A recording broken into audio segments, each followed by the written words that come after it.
கீபத் புறம் என்பது ஹராம்.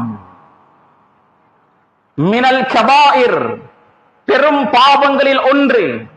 யாரை பற்றி நாம் பேசுகிறோமோ அவன் மன்னிக்காதவரை அல்லாஹ் ஒருபோதும் மன்னிக்க மாட்டான். இன்று சபைகளுடைய விருந்தாக கீபத் புறம் ஆகிவிட்டது.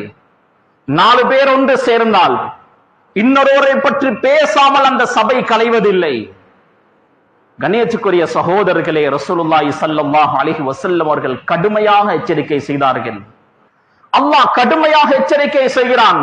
எந்த அளவுக்கு அல்லாஹ் கடுமையாக எச்சரிக்கை செய்கிறான் என்றால், அயுஹிப்பு அஹதுக்கும் ஐயஅகுல லஹ்ம அஹீஹி மைத்தன் ஃபகரிஹதுமு, உங்களுடைய சகோதரன் மரணித்திருக்கிறான், அவனுடைய மாமிசத்தை உங்களில் யாராவது சாப்பிட விரும்புவீர்களா? விரும்ப மாட்டோம். அதே போன்றுதான் அவன் ஹயாத்தோடு இருக்கும் போது அவனை பற்றி புறம் பேசுவது, அவன் வஃபாத்தாகியதற்கு பின்னர் அவனுடைய மாமிசத்தை சாப்பிடுவதற்கு சமம். கணேசுக்குரிய சகோதரர்களே, 2 முகமுடையவர்களாக ஒரு போதும் இருந்து விடாதீர்கள். மக்களோடு அன்பாக பேசுங்கள், அன்பாக பழகுங்கள், கண்ணியம் கொடுத்து பழகுங்கள், சிரித்த முகத்தோடு பேசுங்கள், பின்னாலும் அப்படி இருந்து கொள்ளுங்கள். இதுதான் ஒரு முஃமினுடைய பண்பு.